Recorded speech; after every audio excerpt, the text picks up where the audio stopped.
Hey guys, I'm Dave and welcome to the Trull Gallery. Today we're going to build a shelving unit in a tight space under a stairway.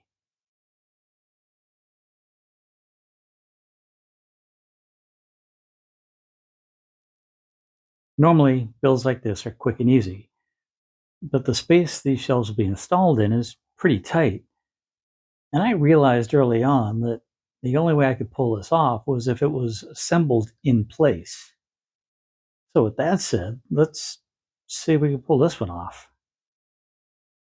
This is the closet I'm working on. It's just over 3 feet wide, and while the long, thin shelf on the right side will be easy enough to build and install, the full-width shelf under the stairs won't. There's just no room to move it through the door and turn it to fit into place. To get started, I broke down some 3/4 inch Baltic birch plywood with my track saw. Then I brought the pieces back to my table saw to trim them to their final widths. I made a pass on one side of each shelf and the cabinet sides. Then I adjusted the fence and the second side got cleaned up. Yes, it's an extra step, but I feel I could get cleaner and more controlled cuts here. To cut the length of my pieces, I used my cross-cut sled and cut one end square to the long edges on those sides and shelves. To ensure the sides are the same length, I taped them together and ran the other end of both pieces at one pass. Just make sure to keep the tape away from your sled fence or it could induce an angle. The shelves were left long for now. My clients want to keep the base molding in the closet, so I'll add a cutout on the back of my sides. After making a pattern that has an opening larger than the trim, I traced it on my sides and cut them out with a jigsaw. With the pattern clamped in place and a pattern bit in my router, I cleaned up the profile.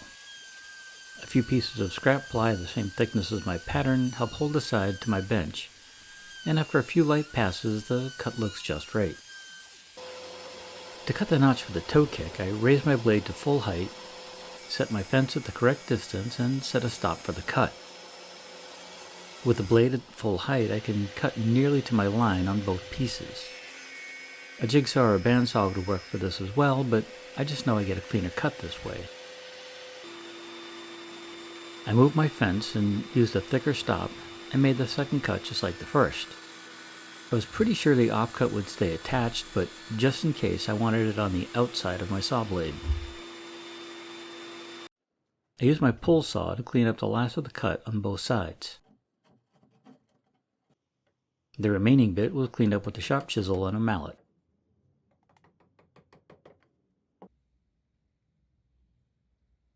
I cut 3 strips for each side piece to support the top and shelves. The bottom strips are a bit shorter because of the cutouts for the base molding. To make things faster, I added a stop to my Kreg jig and drilled one set of end holes. Since I couldn't see my marks to set the stop, I stacked 2 pieces aligned at the ends and set the stop for the second set of holes.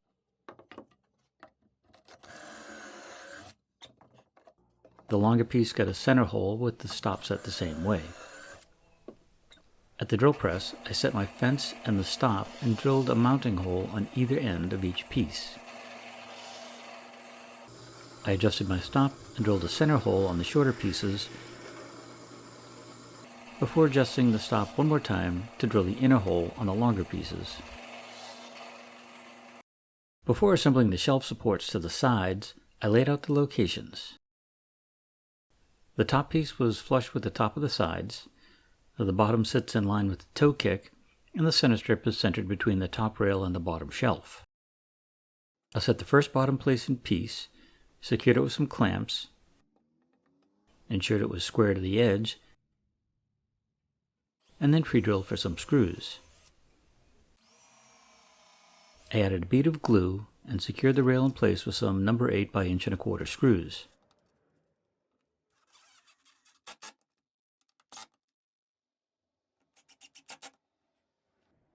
I wiped off any excess glue and then repeated the process for the top and center rails before repeating the whole process for the other side. To determine the rail length, I set 2 pieces of 3/4 inch ply in place next to one of the rails and measured across to determine my length. The space between the base molding I have is 34.5, so I want the final width to be 34.25.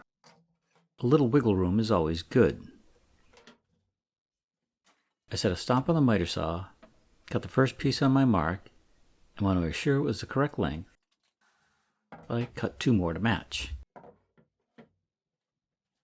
I used pocket holes to secure these rails to the sides, and I drilled them with my vintage Kreg K-2000 jig. I drilled a few more pocket holes to secure the shelves or the top in place. To keep things even, I set a stop on my jig, ran all 3 pieces before adjusting my stop, and repeated on the other end. One last stop adjustment and the center holes were drilled as well.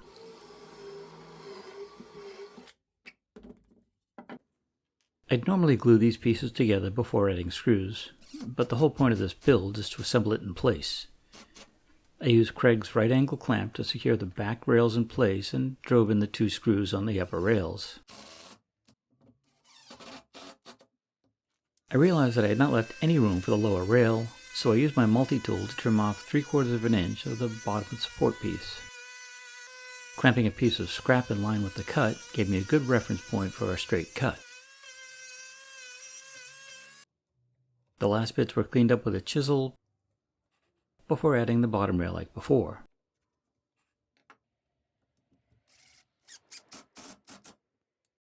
To add the second side, I stood the cabinet up and clamped things together.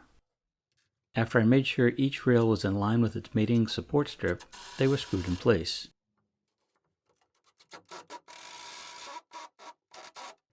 A few more pocket holes and the toe kick was fastened in place as well.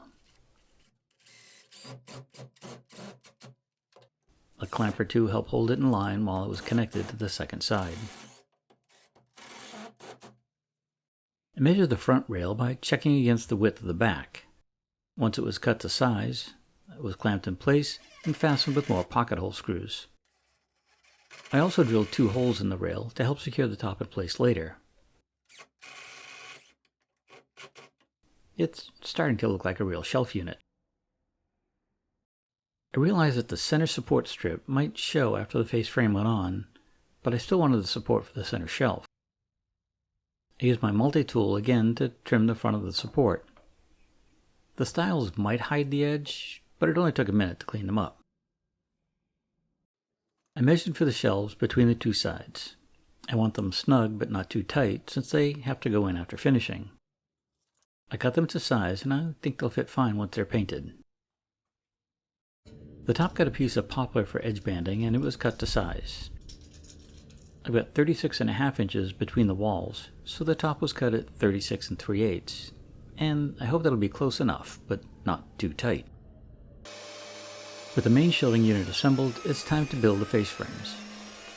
I picked up some 4/4 poplar that was finished on all sides. After cross-cutting them a bit long, they were ripped to just over 2 inches in width. I took my stiles and rails over to the planer and gave them a pass or 2 on each edge to clean up any saw marks and bring them to 2 inches. The bottom shelf rail is a bit smaller so it won't take up too much space, but still provides some strength to the shelf. That went through the planer as well, with the mating piece for the longer side shelf that you can see in the background. You've probably figured out that I don't measure unless I have to. So to get the length of my stiles, I clamped a lower rail in place, set one stile along the side, and marked the top for my cut. Yes, this is the other shelf unit, but the stiles are the same height. I set a stop on my miter saw and made my first cut. Once I was happy with the length, I cut the rest of my stiles. I'd squared one end of all my stock and marked the other end with a pencil, so I'd know which end needed that second cut. The rails were measured in much the same way. The stiles were clamped in place, I made a reference mark, and then snuck up on my cut until I got a snug fit. And then the other rails were cut at the same length. To get the location of the rails correct, I used a square to transfer a line where the top of the middle shelf met the stile. I also marked the bottom shelf, even though that rail should sit flush with the bottom of the stile. The other side was marked the same way.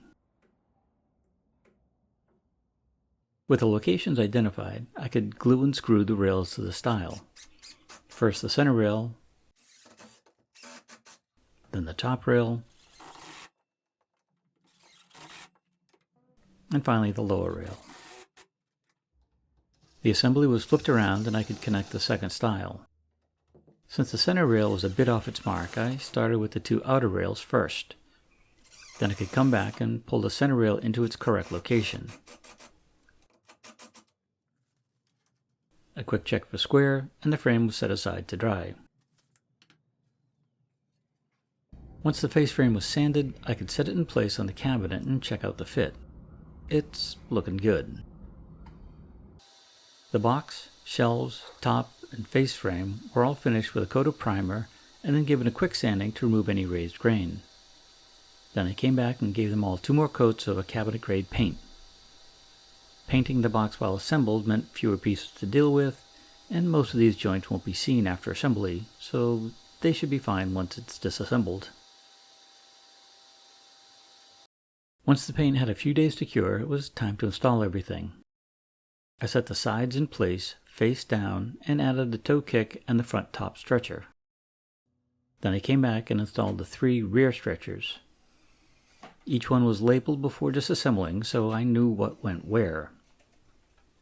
I usually use an impact driver to install fasteners, but it was just too damn loud in this small space, so I switched over to my drill instead.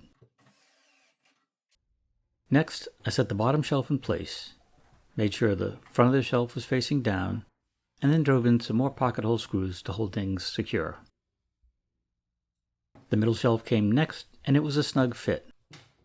Rather than force it, I loosened the screws holding the back rail, dropped the shelf in place, and then reattached all the fasteners. After standing the unit up, the face frame was attached next. I clamped it in place so it was flush to the shelves and the sides. I drove in screws for the top and then worked my way down the sides before securing the center shelf. There was no way to reach the screw holes for the bottom shelf, and I ended up using my cordless brad nailer to secure the face frame to that. Before attaching anything to the wall, the second shelf unit was set in place, and I used my laser level to make sure the top of both units were level.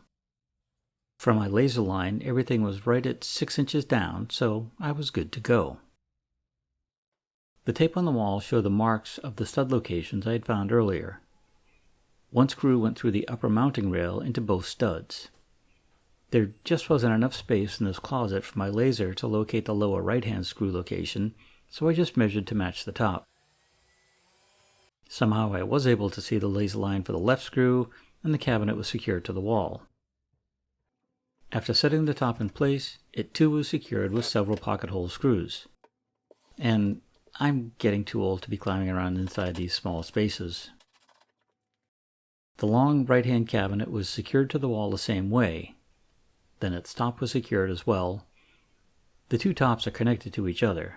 There's a mounting rail on the wall between the 2 units. An aluminum pin buried 2 inches into each top helps the front edges stay in line. A little cock here and there, and this closet is ready to be loaded up. This wasn't a particularly challenging project, but I did have to remind myself on several occasions not to glue things together. That and remembering which side went up or out during the assembly process in that tight space. In the end, my clients have a stable and more storage than they had before, and they love it. I'd love to hear your thoughts on this video. Is there something I could have done easier, safer, smarter? Let me know. As usual, I'll add some links to some of the tools and equipment I used during this build, and some of them have affiliate links. Should you need one of those things and purchase it through the links, it does help keep this channel going. If you enjoyed this video, maybe share it with friends and give us a thumbs up. And if you haven't already, maybe it's time to hit that subscribe button, a little bell, so you get notified each time I put out a new video. Don't have a clue what's coming up next, but it should be something interesting. So until then, have a great day, stay safe, and we'll We'll see you soon.